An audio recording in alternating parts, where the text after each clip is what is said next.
Streaming this part of this morning. Welcome to Dave up there, and who have we got? Richard and Mike. And Mike. From OAG. Welcome to Closer District this morning. We will note we have a couple of absences this morning. Councillor Larry Frost and Councillor Dean McCosty, and our Mayor Jock Martin are not here. Happy to move that. We just know that we don't need to move. We'll move it later this afternoon. So who are we? To me, for a brief introduction. So, as part of the start of the new triennium, this was hoped to be scheduled last year, but we didn't have a chance to do it. So, we welcome Richard and Mike from the Office of the Auditor General to have a discussion. Obviously, is with our audit process. The Office of the Auditor General oversees that.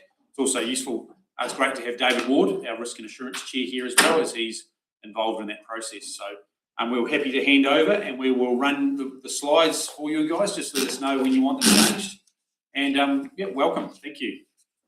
Right. Thank you very much. Tēnā koutou. My name is Richard Harwood. I'm part of the local government team at the Audit Office. And you'll notice that's our new name. We were formerly the Office of the Auditor General, but we're now the Audit Office. So I'll come to that again in a moment. And with me is Mike Hawkins. So Mike is from Deloitte. He's your appointed auditor. Now, forgive me because I don't know you and your council either, but I understand that Mike is a newly appointed auditor, so may not be known to the majority of you either. I'll let Mike introduce himself when we get to the audit slide, which is his first part of this presentation. But before I start properly, just a little bit about my background. I come from the UK originally, 17 years in local government in the UK, and that's been where I've spent my career.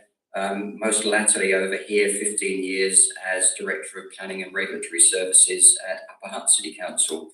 So I'm not an auditor by background. So I'll definitely be leaving any curly audit questions to Mike. Could I have the next slide, please? Thank you. These guys see that? Can you see Thank you. Yeah, sorry, we sort of run two systems, so it won't natively show for you guys, but we are on the next slide. I'm not sure if you can see that in the background. Yeah, no, I can't see that, but okay, that's good. I'll assume it's moving on then. So look, just an outline of our areas of focus today. You'll see those 5 topics there. Mike and I will tag team the presentation for you, noting that we've got an hour. We won't be speaking for that full hour to give an opportunity for questions. I propose that we pause at the end of each section to allow for questions, and then there ought to be time at the end as well, hopefully. So if that works for you, then we'll proceed like that. And next slide, please, and I'll kick off. Thank you. Right, I can see that one, great. So look, an overview of the Audit Office. So annual audits make up about 85% of our workload each year, and we audit the entire public sector. So that means every government department, state-owned enterprise, local council, public school, and even the cemetery trusts. We used to call this the financial audit, but we don't just audit the financial information. So our role goes beyond looking at the money. It's also about taking a view on how well entities communicate their activities. So our annual audits also look at performance information. For example, what is expenditure being used for? Is the organisation achieving what it's set out to do with its expenditure? And is it being open and accountable about this? In the local government sector, you'll be well aware that our main role is auditing your annual reports. We do that each year. And we also audit your long-term plans once every 3 years and the associated consultation documents, which spell out your draft intentions for your long-term plan. For these documents, we consider the statutory tests, whether they're based on reasonable underlying information and whether they meet their purpose as outlined in the Local Government Act. And from our point of view, and hopefully yours, importantly, these audits offer you assurance that the information presented in them about your council is reasonable And equally importantly, they give that same assurance to your community also. So the remainder of our work, our 15%, is focused on our discretionary work programme. First up, we undertake performance audits. So we undertake about 12 to 15 of those each year, and they pick up on topics that are emerging, that are themes through an individual sector, which we're seeing as a result of either our audits or information that's presented to us. And through those, we assess how effectively and efficiently the public service is performing. So recent examples of that in the local government sector would be Auckland Council's blue-green projects. Those are the flood protection projects that it's been recently undertaking, and we've looked at how it's delivering value for money on those projects. And before that, we looked at how Tasman District and Waikato Regional Council mitigate flood risk. Our performance audit programme is set out in our own annual plan, and we consult on that draft annual plan in a similar way that you do, and the feedback we get helps us know where best to direct our attention for the coming year. And secondly, another part of our discretionary work programme is our inquiry function. Now that again responds to issues and concerns that we see either raised through our audits or presented to us from third parties. And you'll be aware most likely of a recent inquiry we conducted into Chatham Islands Council about procurement and conflict of interest issues that were arising there. And we've recently announced an inquiry into Kaipara District Council, again around procurement.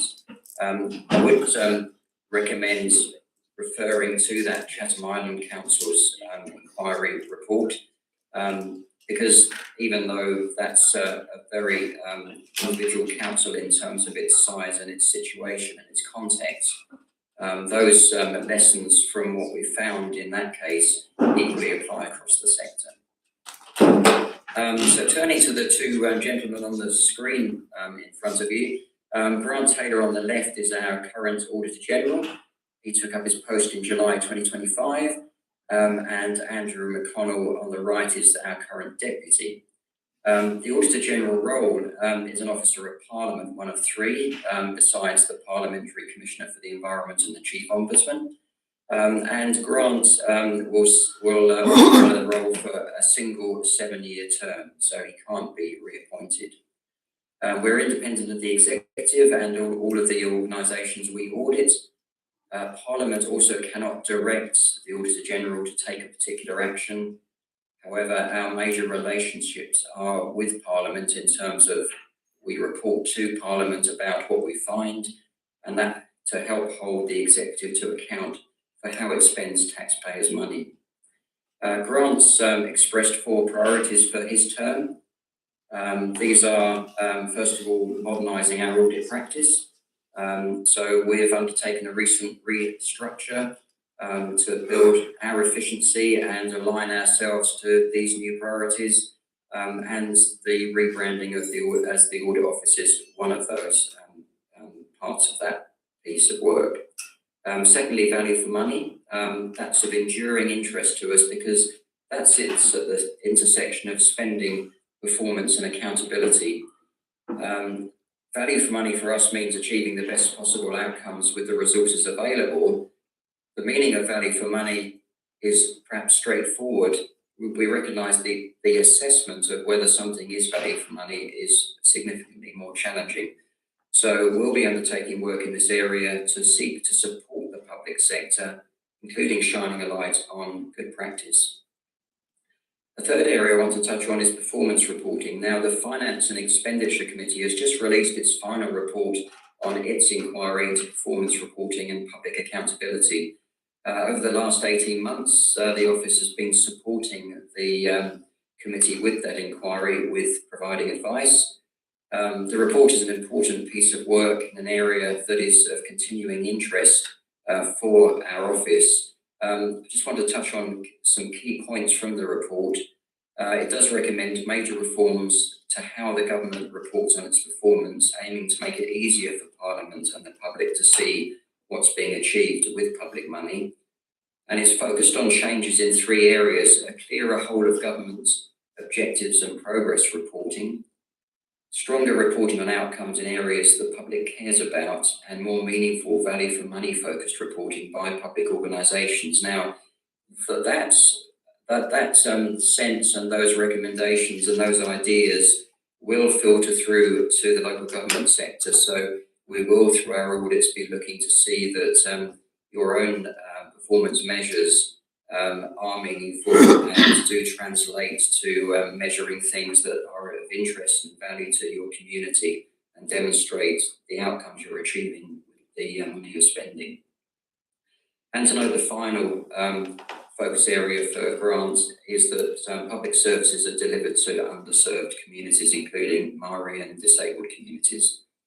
So there's a very brief overview of the Audit Office. I'll pause there in case of questions before we perhaps move on to the next section.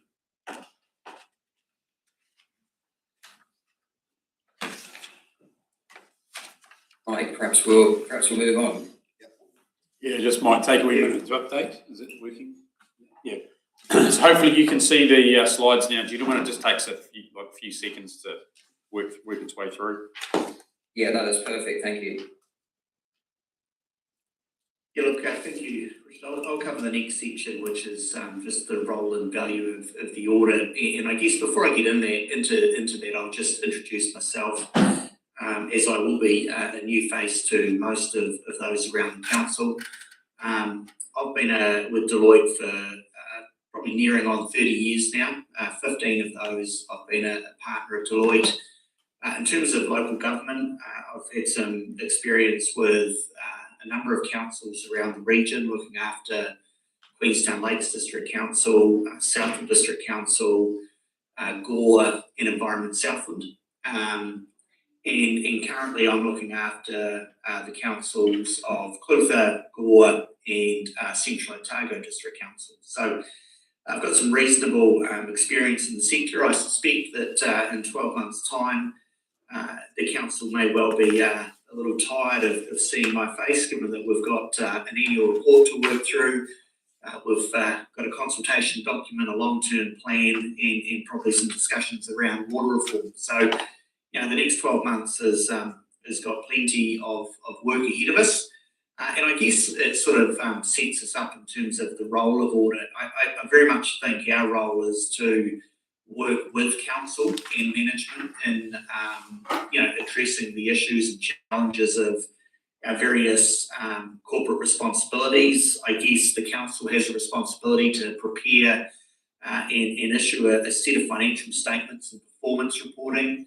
Our role is to issue an audit opinion on those financial statements and performance reporting, so that the community that uses that information can have confidence in the information they're looking at. But it's also about providing the councillors with confidence that what you're looking at has an independent set of eyes and challenge across that information. So it's very much a collaborative approach. We will be sharing with council, I guess, our views of the issues and challenges that we see, but equally we'll also be seeking feedback from council and management around areas that they would like us to support them in looking at. So, I think it's very much about fostering that collaboration. We're in it together.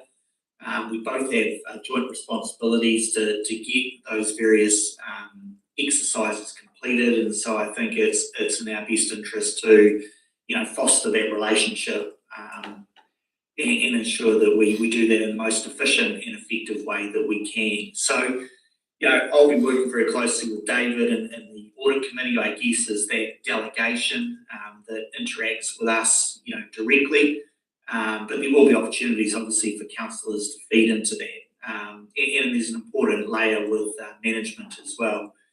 We've already sort of kicked off our initial planning around the audit and starting to think about what some of those challenges will be going into 30 June 2026.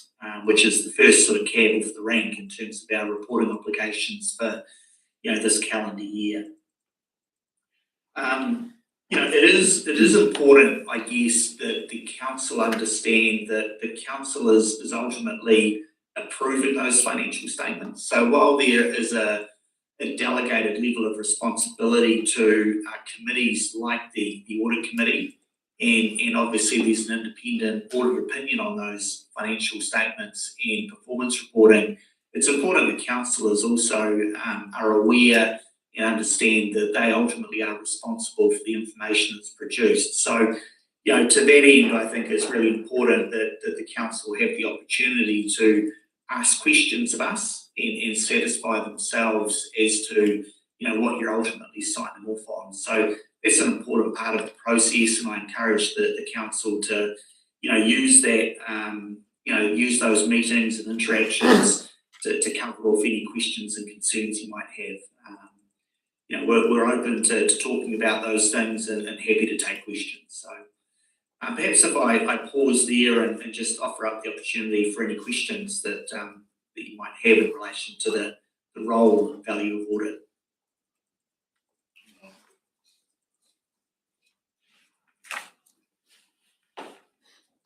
Questions, guys?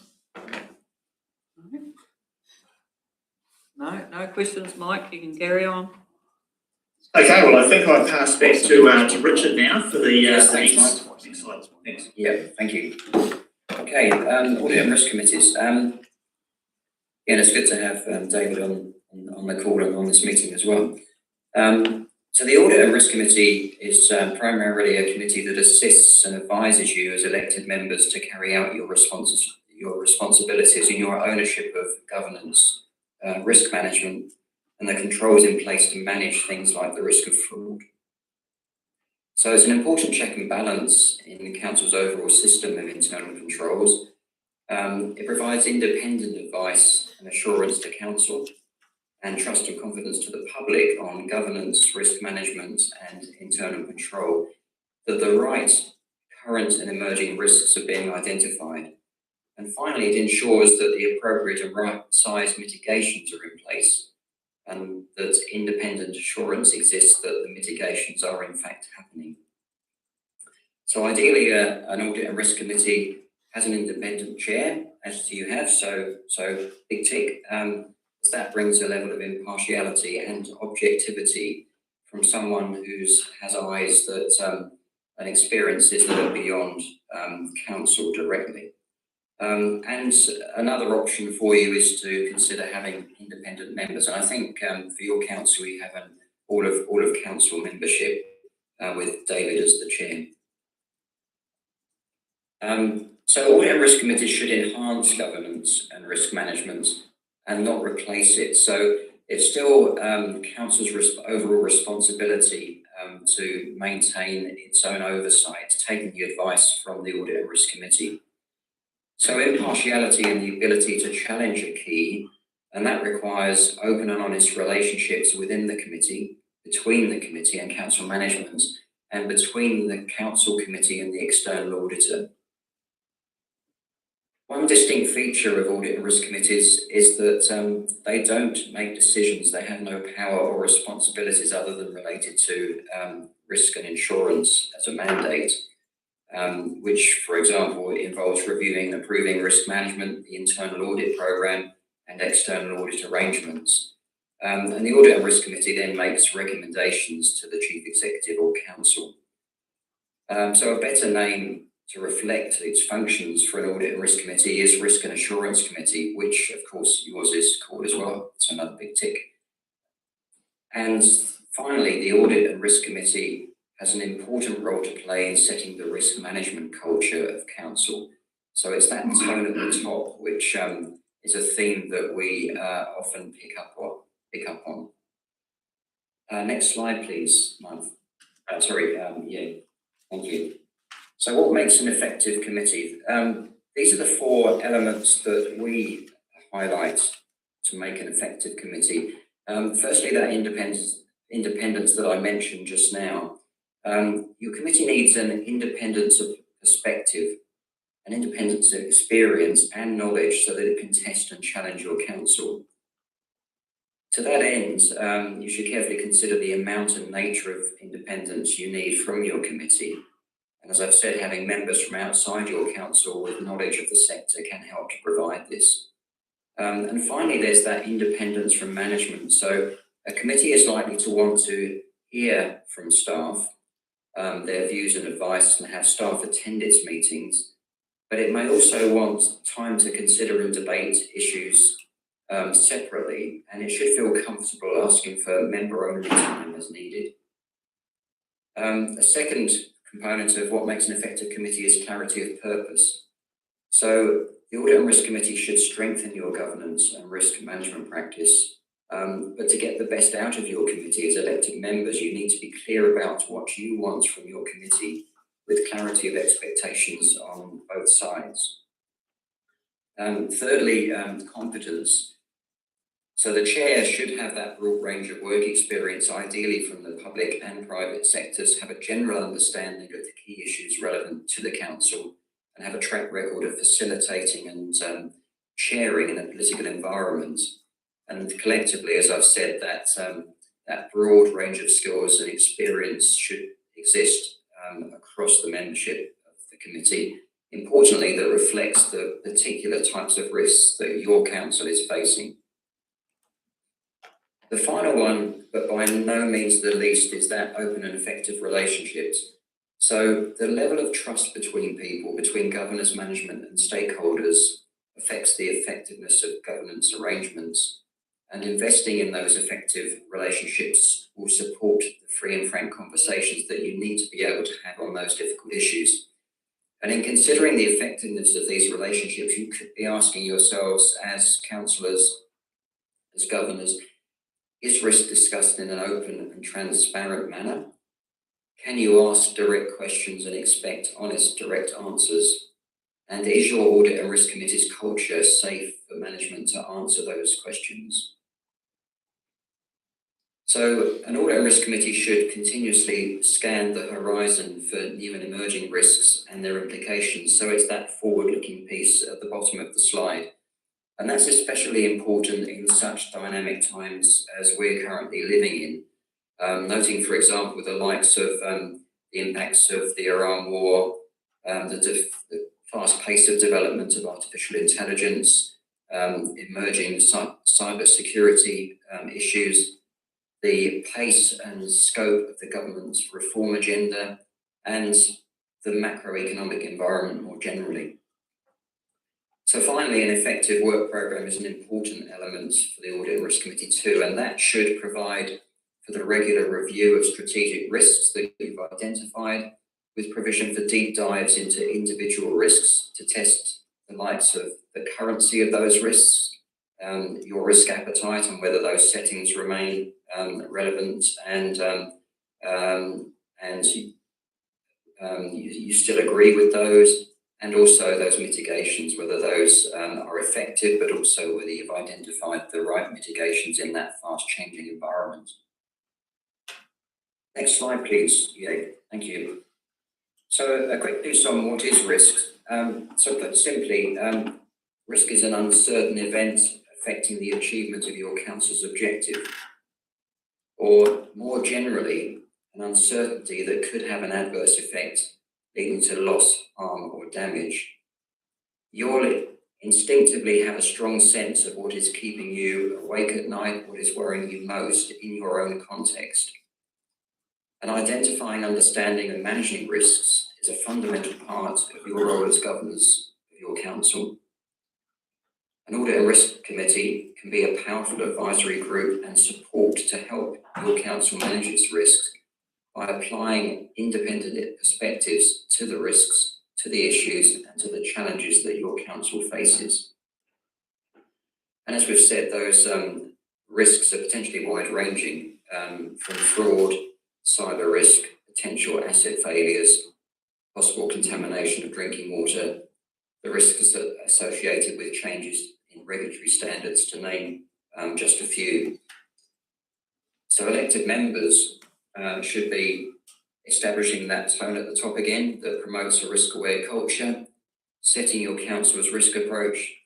You should be informed about the measures that management is taking regarding significant risks. You should be ensuring that your council has appropriate processes for identifying, assessing and responding to risks in accordance with your council's preferred risk approach, and that those processes are operating effectively, and ensuring that your council's activities are well controlled. And obviously your annual audit helps you and supports you with that, gaining assurance on aspects of those matters. The way that risk is dealt with at the Audit and Risk Committee and the way that management deal collectively and individually with risk creates a culture.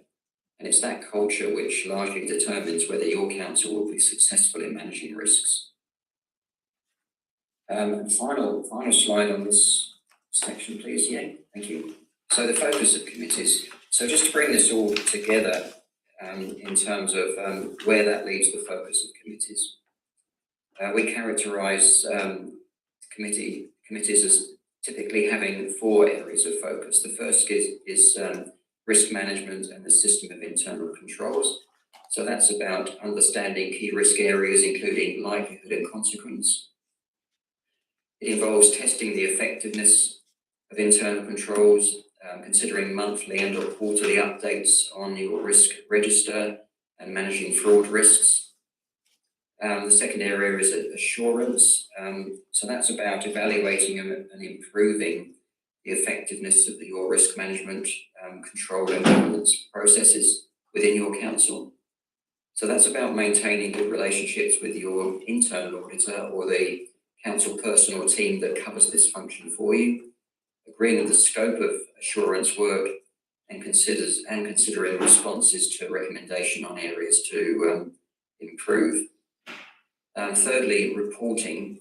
So that's where you're receiving reporting around your council's financial reporting, your annual reporting, your long-term planning, considering the appropriateness of your accounting policies, your review and recommend, your annual report, and your consider monthly and or quarterly updates on council performance.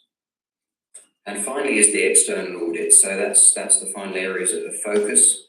So that's about your relationship with your appointed auditor. And the committee's interests there include understanding the scope and nature of engagement with auditors, reviewing significant audit findings and recommendations, and monitoring progress on responding to recommendations.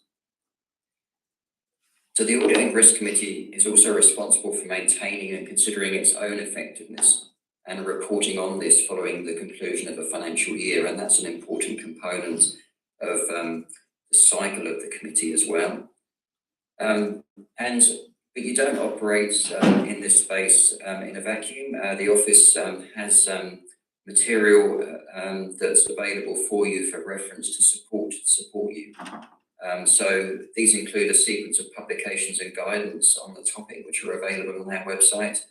And we also run a regular forum for Audit and Risk Committee chairs where we discuss current topics. Now, these tend to run about 10 a year, so roughly monthly, and recent sessions have covered strategic financial management. So last session we had both Grant and Sir Brian Roach from the Parliamentary Services Commissioner speaking on the strategic aspects of that topic. We've had Deloitte fronting a report they've recently published, putting a spotlight on internal audit and how that can support the public sector. And previous topics have included governing climate risk, cybersecurity governance, and an economic and fiscal update fronted by the Treasury. So a real plug to those.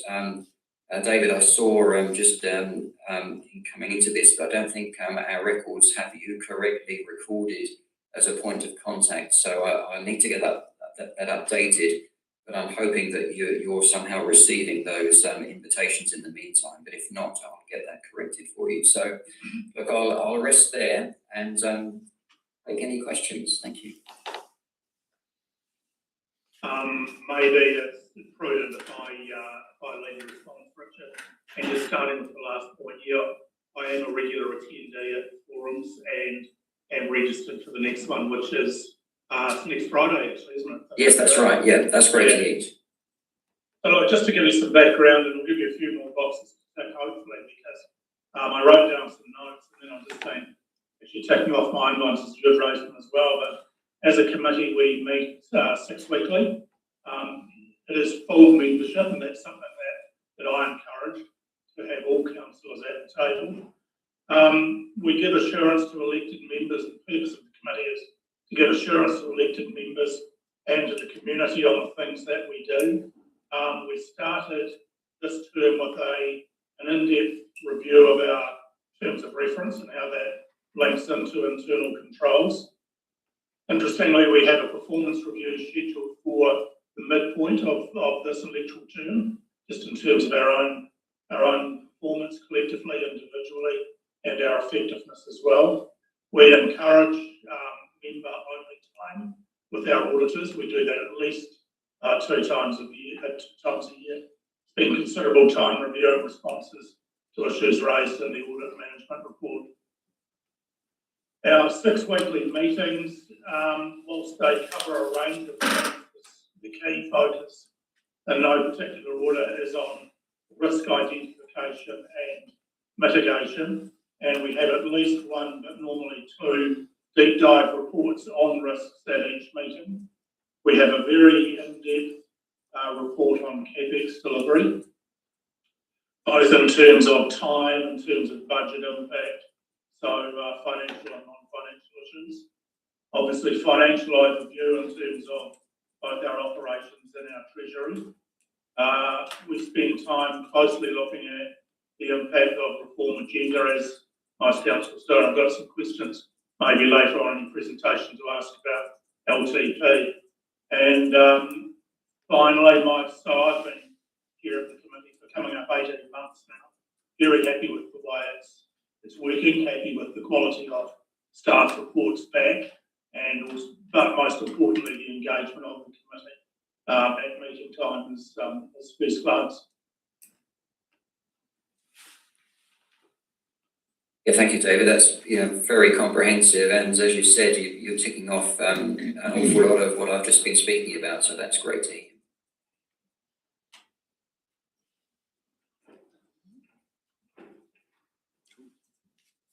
Are there any other questions, or else I'll ask Mike to continue.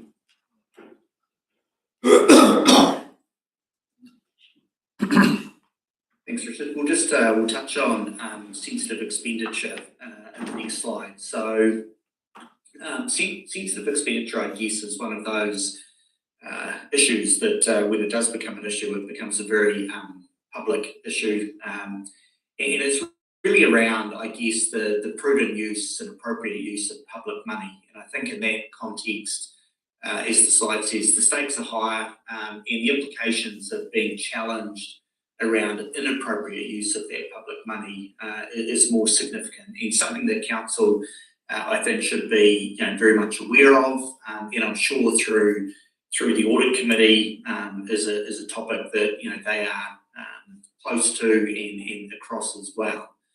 I guess there's a few layers to the sensitive expenditure, and the first real layer is around policy. I haven't looked at the moment in detail around the policy that councils have, but it is something that we do as part of our audit. We look at policies around how you delegate authority of expenditure, how you monitor that, and how you determine what is appropriate expenditure the council should be undertaking in fulfilling its business objectives. There's a layer of that where we then also will look at the application of that policy. So that's really looking at some of the procurement practices. Are they consistent with what the policy requires of management? And of course, where there's exceptions to those, we're engaging with both management and council on the exceptions. And of course, there's a layer of transactional testing which is undertaken as part of the audit process and reported back through that mechanism. I guess the key thing, and to me, the real test of sensitive expenditure is that front page of the newspaper. If it's really challenging ourselves to ask the question, if the newspaper picked that up and they put that expenditure on the front page of the newspaper, can we justify it? Can we defend it as being appropriate expenditure on behalf of the council, and that it's appropriate use of community money in regard to delivering the council objectives. So to me, that's the lens through which we should really look at all expenditure. And certainly some of it is more obvious and easy than others. But I think, there's some principles that, the Audit Office consider, I guess, is when we evaluate that sensitive expenditure. And it really comes down to those principles of, is it a justifiable business purpose? So, again, if it's on the front page of the newspaper, can we defend it and say, we believe that this was appropriate expenditure and justified in fulfilling our responsibilities on behalf of the community? Was that decision made in terms of spending that money? Was that made with the appropriate delegated authority and by the appropriate people? Did it go through the right channels, which enable ultimately the right decision being made in terms of that expenditure being undertaken? And really, I guess the other is really around transparency, is that there shouldn't be any expenditure that we are not comfortable in being transparent around. Often there are commercial sensitivities to different types of expenditure, and that's natural. But we should be comfortable with transparency, because I think if we're not comfortable in being transparent around that expenditure, it should be triggering a question at least, as to why is it that we don't feel comfortable with that level of transparency? Is it because, perhaps we've not followed some of those principles and policies that we've put in place?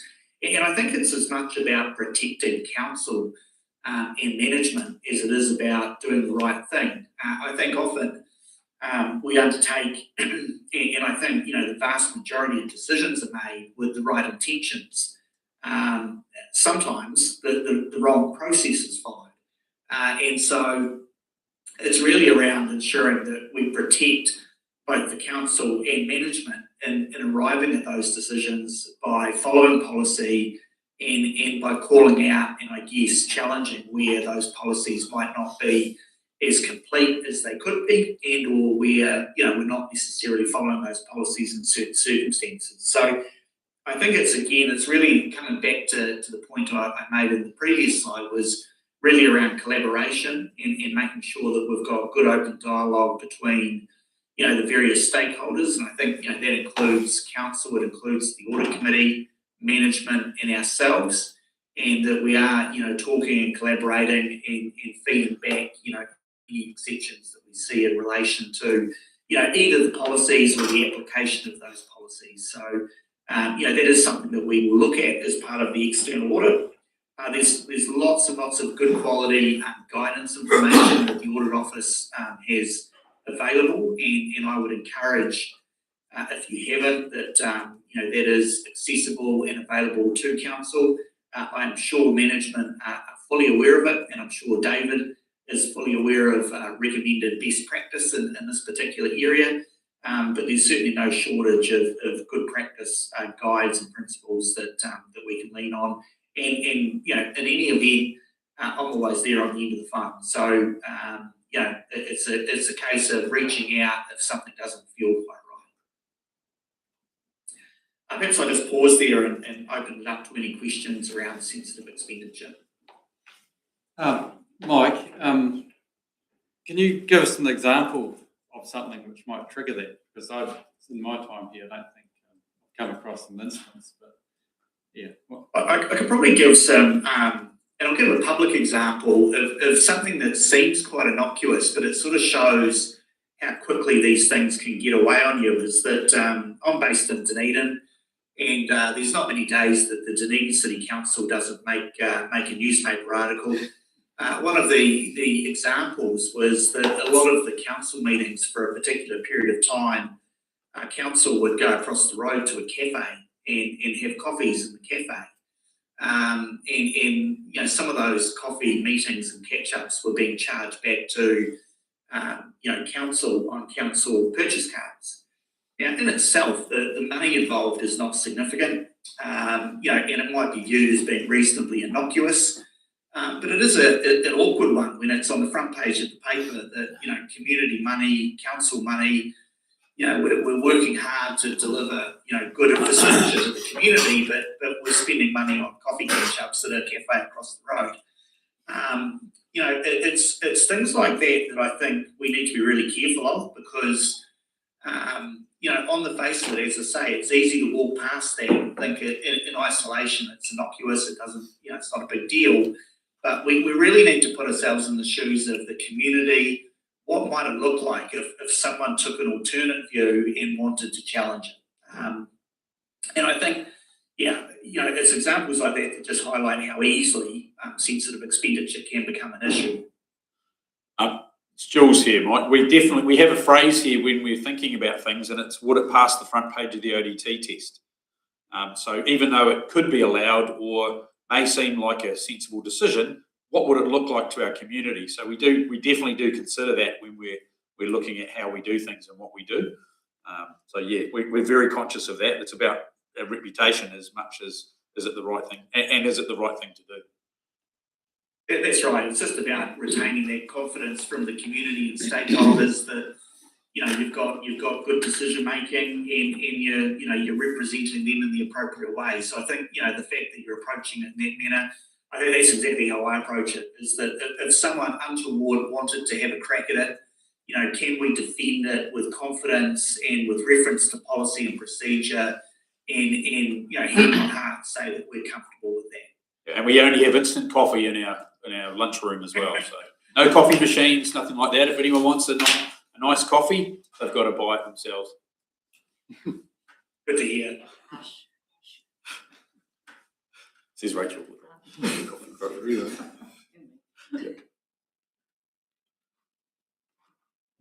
Right, thanks, Mike. And just while we're on that slide, Mike mentions our resources available on our website, and one of those is there at the foot of that slide for you, a link to our sensitive expenditure publication.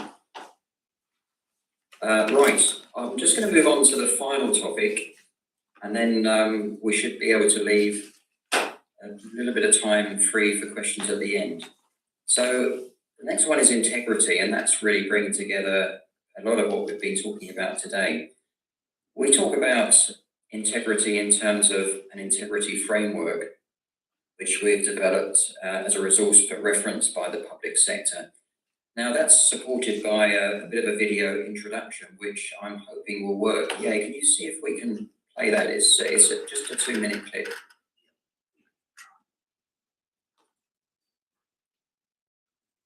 That won't play for them. No, but you can still hear it.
Yeah,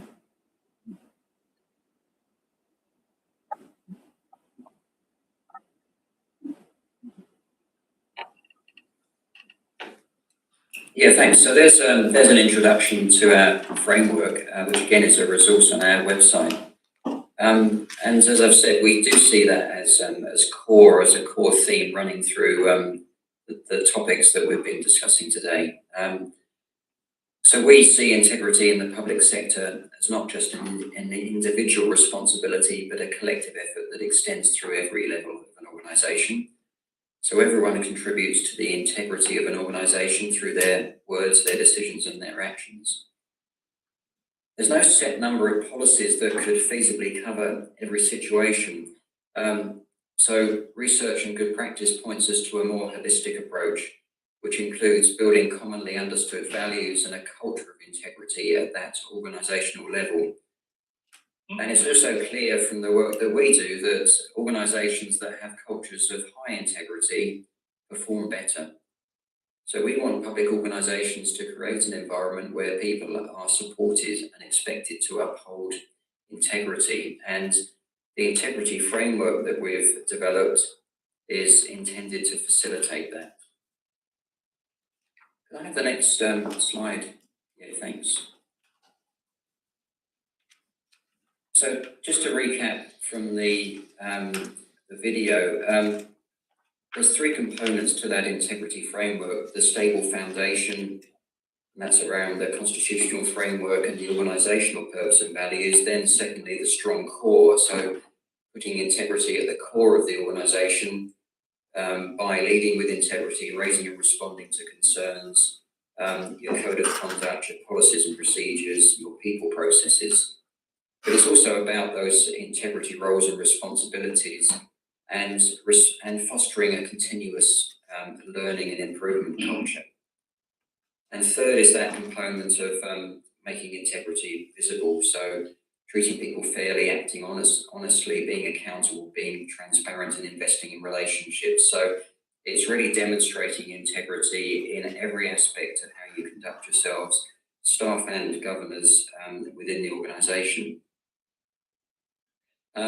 For us, integrity has never been more important than it is now in terms of maintaining the trust and confidence of the public in public institutions. On an international level, New Zealand continues to score highly by international indices in terms of trust in government. But we've recently slipped down the league table with declining scores. So it's certainly not something that at the national level we can take for granted. And there is a climate of declining trust in public institutions among communities. And that's a global trend. It's not peculiar to New Zealand, but it's supported by the age that we live in terms of social media and the tendency for misinformation to be raised in prominence. We're seeing more frequently those impacts generally of social media, people feeling more disenfranchised. And at the same time, the public's expectations for accountability are increasing. So it feels like there's zero tolerance for things going wrong, doesn't it? And as a council, you've got the added pressure of operating in a fishbowl. Everything that you do and how you conduct yourself is visible and reported on and commented on. And of course, local governments, the sector is under particularly significant pressure at the moment through the likes of the issues that I touched on earlier, not least of which are the current reform agenda and the pace of those reforms. But ultimately, integrity failures can set an organisation back years. So it's very hard to maintain and develop that trust and confidence, but it's very easily lost and then very hard to re-establish. And those instances of integrity failures, they also can divert attention from you delivering on your outcomes. And at worst, they can cause trauma to people within the organisation as well as having an impact on your communities. So just to recap, integrity can't be left to others. It's a universal responsibility.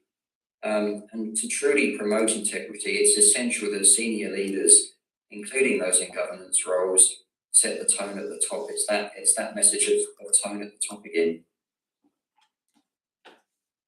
And as I've said, you're not alone on that journey. There are resources that we have available to support you, and our integrity framework is key to that support. So I really do commend that to you as a framework for how you consider integrity at Clutha. Look, I'm conscious of the time. We've got 10 minutes, so we're kind of bang on our own schedule. So I'm proposed to stop there, and we can have time for any questions that there might be from the session in general. Thank you.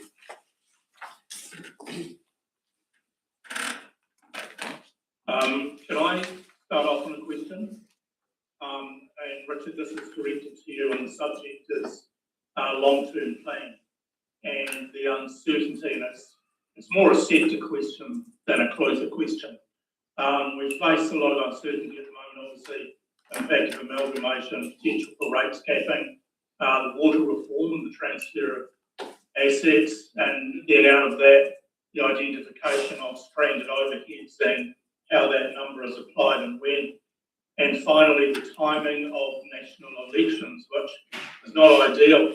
I guess the sector, and when I say the sector, I include the audit service providers in this as well, have the potential to spend a whole lot of time and a whole lot of money on something for which there will be little value to the community because of those uncertainties.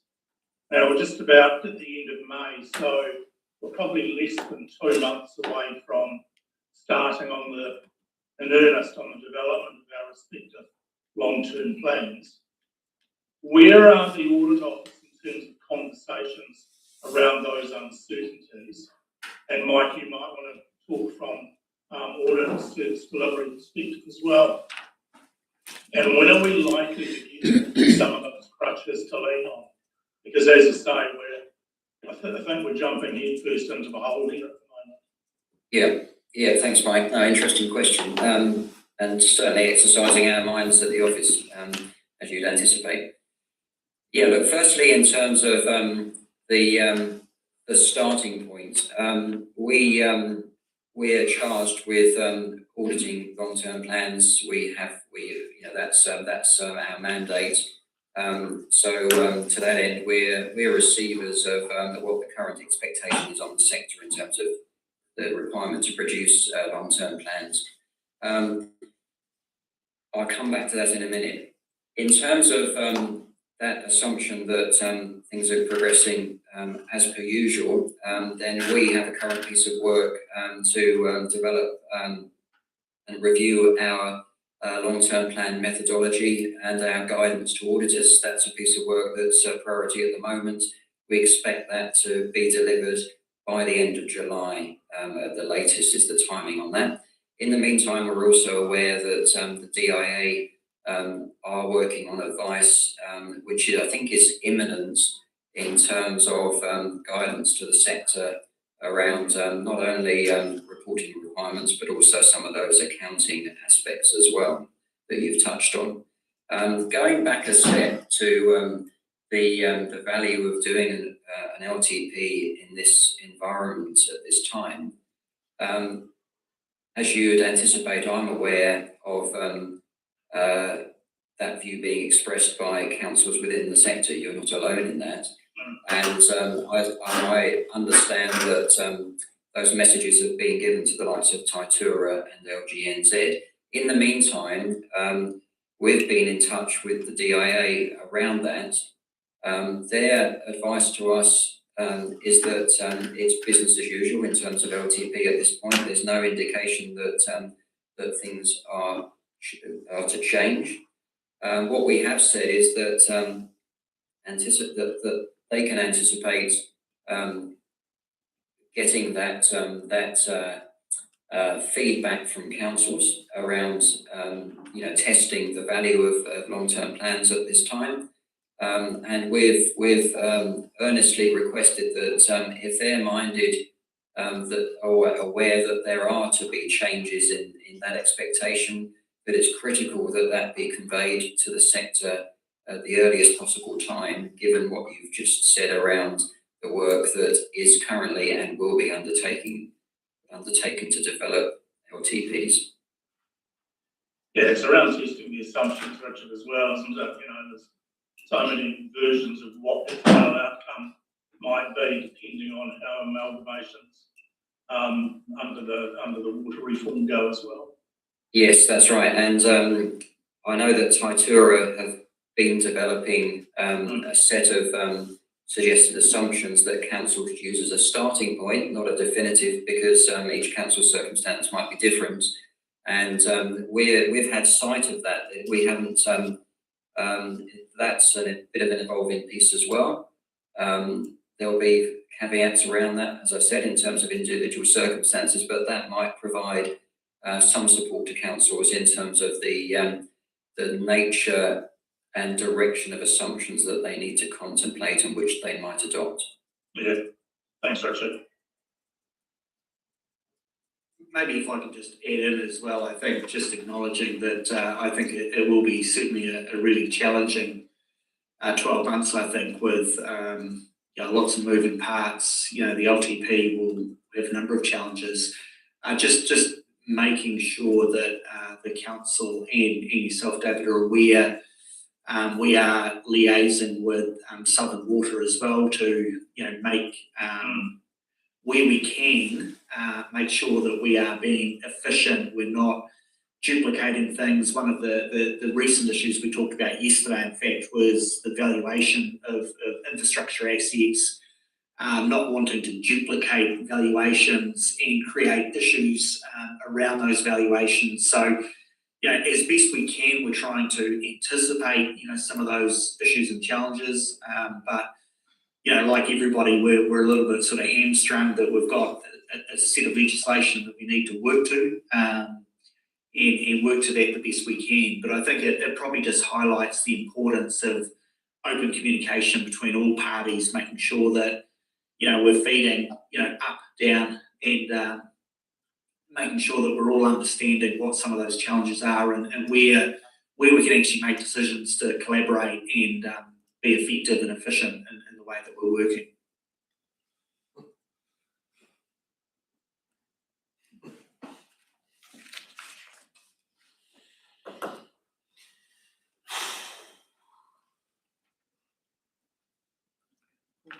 You want a question from us? Or?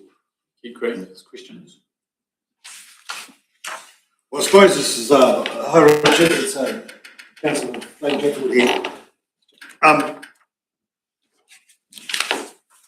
Well, it's actually really important because we've got, in one sense, we're getting told there's reform, so sort yourselves out. So then we're in that stage at the moment, talking to our neighbours as council. We all rate differently, and then it doesn't get sorted out. You've been told that central government's telling us they'll sort us out. So they'll put us in the lane. Then we've got to move forward and do an LTP. How can our staff even produce the correct information when there's so many unknowns in front of us? So how as governments can we actually govern when in one sense we're going, right, we've got amalgamation in the back of our minds, and then we've got the ball that's in front of us today, an LTP. So we're striking the head with removing our water, we understand that, but it's all, sorry to use the term, but it's all arse in our face. We've got to sort out the first problem. Are we amalgamating or not? Which way are we heading? And then we form an LTP presumption on where that amalgamation heads us. To me, that is the practical solution. Very frustrating hearing it from this end. Yeah, look, I'd certainly hear the frustration, and I sit on the Taitura's corporate planning reference group, so that's made up of staff from different councils who typically lead the LTP project for their councils. And it's chaired by Julie Gardine, who's Chief Executive of Taupo District Council. So that group has been contemplating exactly the kind of issues that you've raised. and expressing the similar frustrations, I guess, but also looking to plot a course through those for the support of the sector. So that's coordinated by Taitura. So they produce not only a regular suite of documents that support development of an LTP, but they roll out training programs, and they're very current in terms of getting onto emerging and changing risks and situations around and implications around reforms. So I think there is an important area of support. In terms of your question around it's in the wrong order, look, you wouldn't expect the audit office to comment on that. We don't. That's beyond our mandate to comment on policies and direction of the government of the day. What we do is make sure that we are connected to the likes of Taitura, that we can be an aspect of support to the sector to the extent that we possibly can, and that we are also connected to the Department of Internal Affairs, and that they are well aware of the sector's concerns, and we seek their responsiveness to those concerns to the extent that they're mandated to do that as well. So, recognising that they're directed by their minister.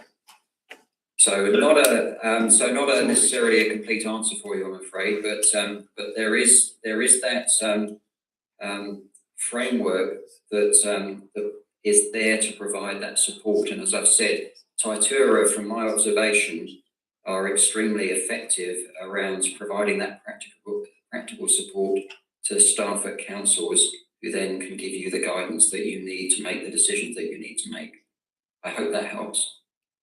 The biggest issue that we've got in Dane's right in the priority order, it's around the uncertainty of the time frame.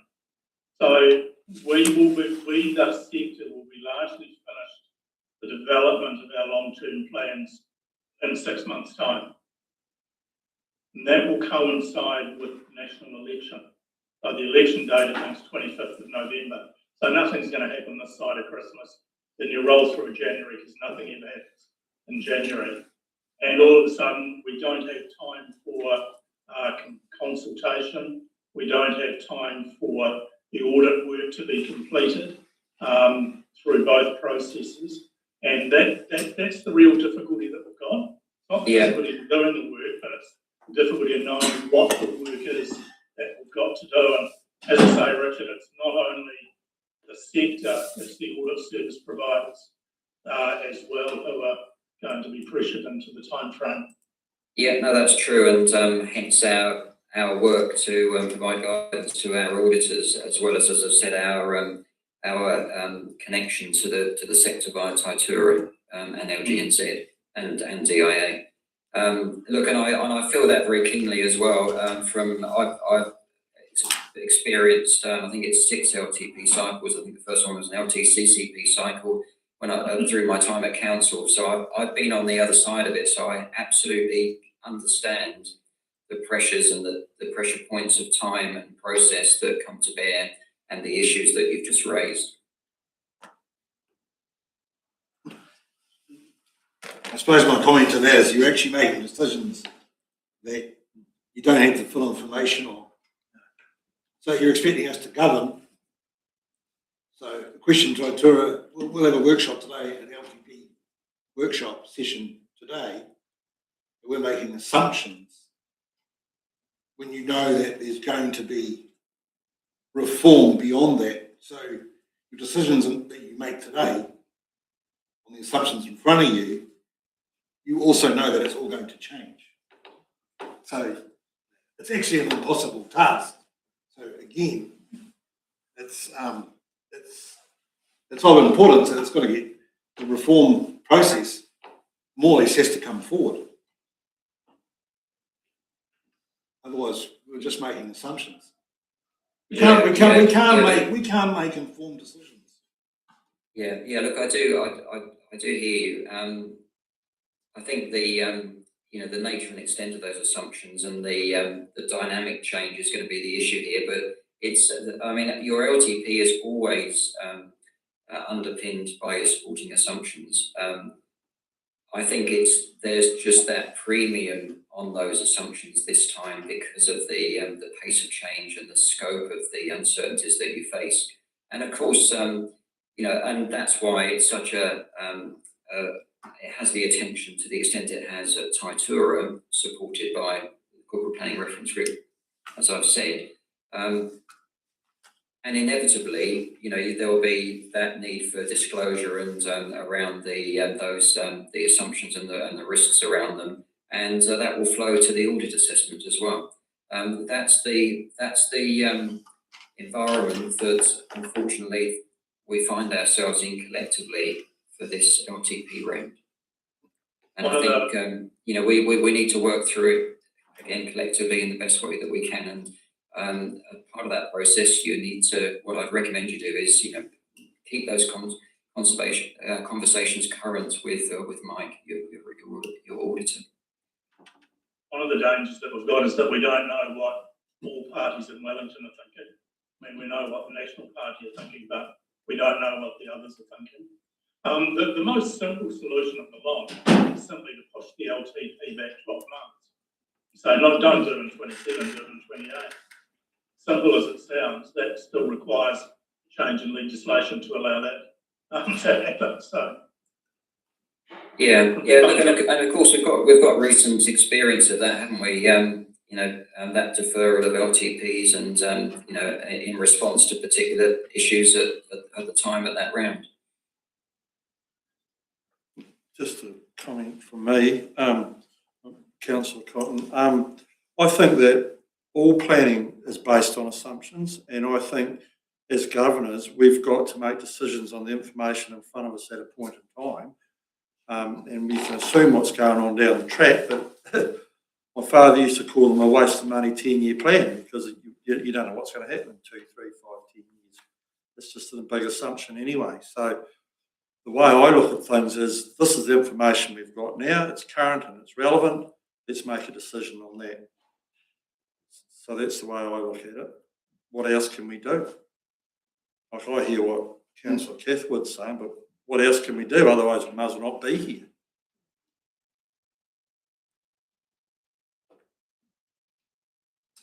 Richard, Mike, this is Ye. I have and I understand that you guys aren't DIA, so you can't actually comment on the order of operations and on how it leads in.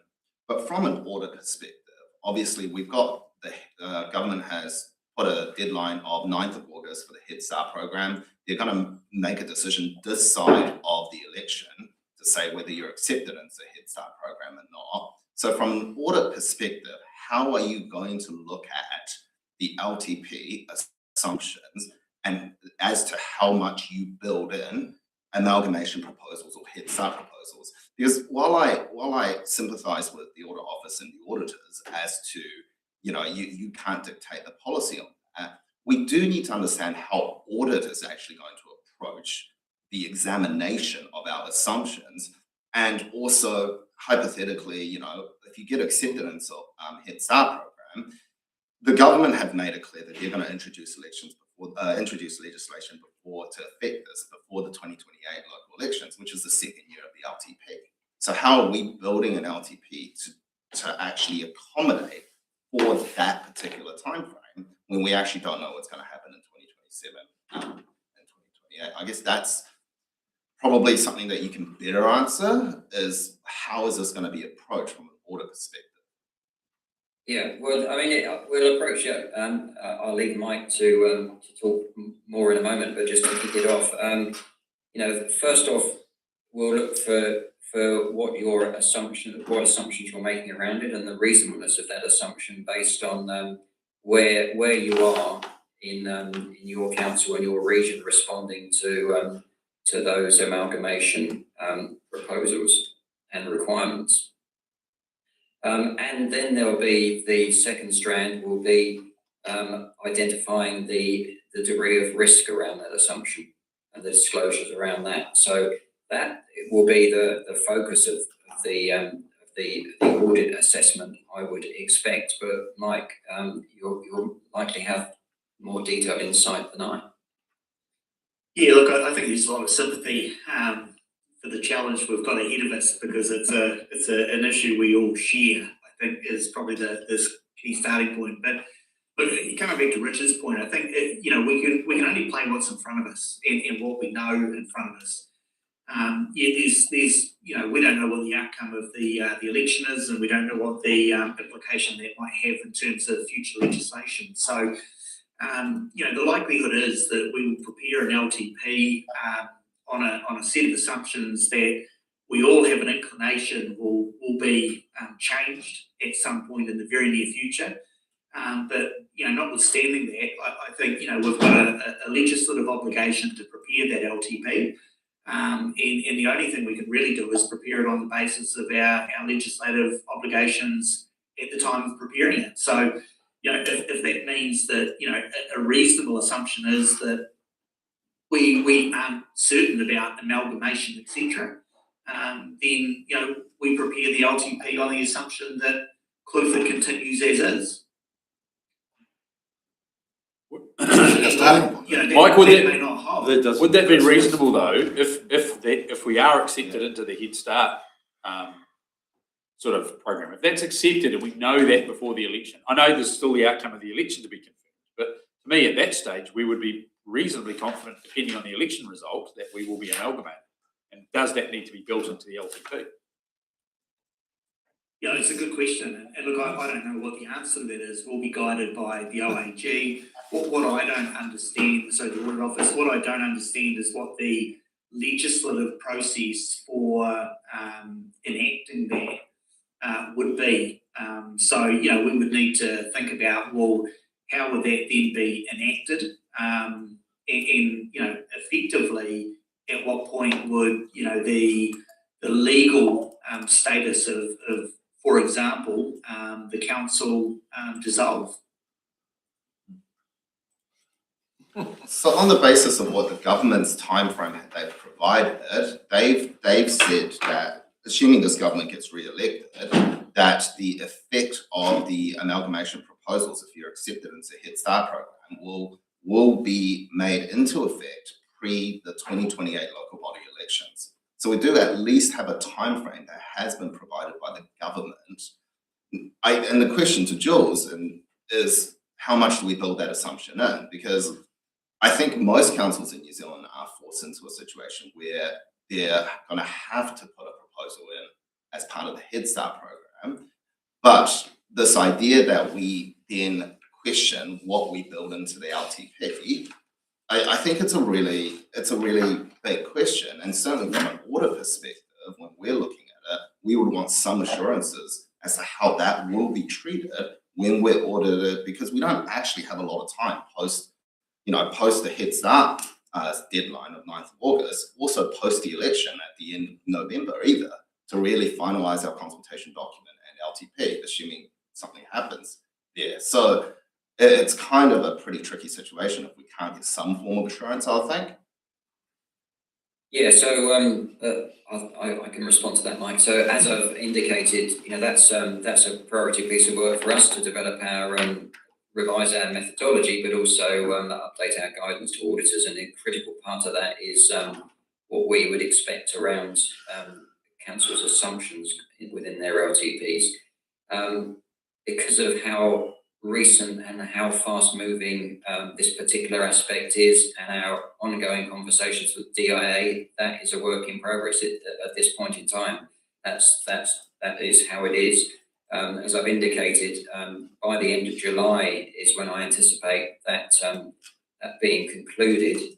If we can get any advice out in support of the sector and what to expect from an audit approach before then we will. But we are also responding to very dynamic times.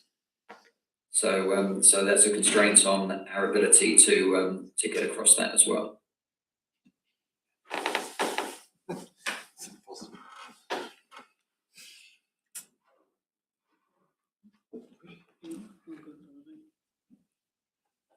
No more discussion, guys?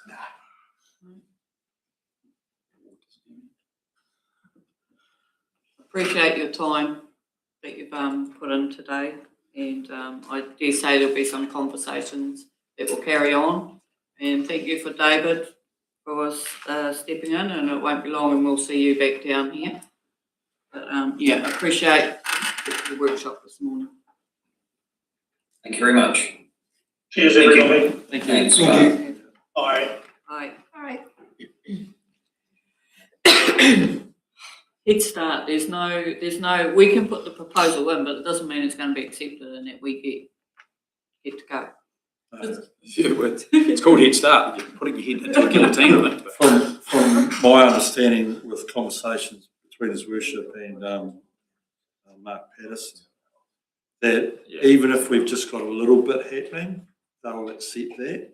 So they don't expect a full proposal in 3 months. But what we're doing now as a council and what Michelle's been witnessing. It's Yeah. getting the processes. So the process has started. So, and as you all know, this is the general election coming up. I'm not going to be too worried about this. They're going to be campaigning. As long as we've got something, so look, we're moving in this direction. We're talking with these people. That's already happening.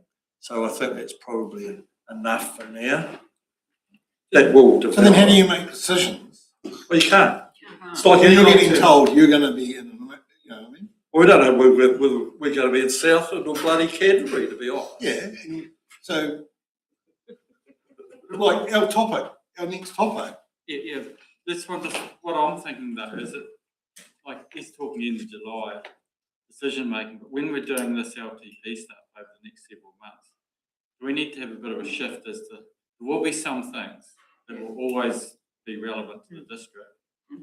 And then look at the things that go, hey, this might be totally different under an amalgamation. Do that laterally. Yeah. Or I suppose. Or show some of it anyway. Well, just a decision to defer. Yeah, decision to defer. But there's stuff here, like some of this workshop today is relevant because it involves the next year, 2 years. Part of it though that nobody knows. But yeah, there'll be lots of things like that if we can, maybe just because you would have had a plan for all these workshops and work streams, and maybe that just needs to be. We all know what assumptions are, don't we? The mother of all. Yeah, there will be things though that will be carried forward, and you can be pretty confident they'll be carried forward, and we can. We're going to decide which lane you're in, aren't you? Yeah. You're a standalone council. That's the decisions I make because that's the ball I'm playing today. That's right. That's right. It's the ball you're playing today. So you make those decisions on that. That's all you can do today. Yep. But the water's gone. This is the pot we've got, and this is how we're going to play the game as a single. But in the same token, you also know that you won't be a single. No, that's right. Yeah, but what I'm saying is it's just frustration on staff. Well, what I'm saying is, if we look at what will still be relevant, we're not putting the staff through the ringer, wasting their time. Look, it could be all irrelevant. The whole thing could be all irrelevant. There'll still be going to be wholly irrelevant. There'll still be elements of Clusa that exist in different things. Oh yeah. And what's still eroded. It's not going anywhere. There may well be opportunities for much more shared services, where you need to think about those decisions. Is that better made now or better made in a couple of years' time? But there are opportunities for shared services. Well, that's what Dane's talking about, though. Isn't it? You play that ball in front of you. Yeah. And there's going to be stuff. Ball that you know is coming. Well, this sounds like there will be something in July. Yeah. So maybe it's a question that you just got to back off in the next 2 months, not get too. And then you might have to really crank it up. Don't worry about it. So we just draw a line where the line's going to go on leave for 2 months. No. Well, where do we even like? Well, like if we do nothing, the backstop's going to be whatever it's going to be because they won't tell us what that is yet. And I'd like to know that of all things. What's the backstop? Because if it's something we're all comfortable with, well, there's a whole lot of stuff we don't have to do or staff don't have to do. Well, it could be more complicated. What there won't be, there's still going to be no regional councils no matter what government's going to do. Labour said they're key for them to go. Still be function. But we may end up with more functions. Yeah. And under it. Well, it depends how they put where the environment is. It'd be quite good if it comes under Southern Waters or something because we get rid of a whole lot of these bloody abatement. It's morning tea time. Yeah, pause the live stream.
for a short period. Good farmers, they submitted. Let's see. Okay, guys, we're back in. You're right. Do we have to move? If I could get somebody to move that we go into public excluded. Councillor Graham, seconder, Councillor Harrison. All those in favour? Aye.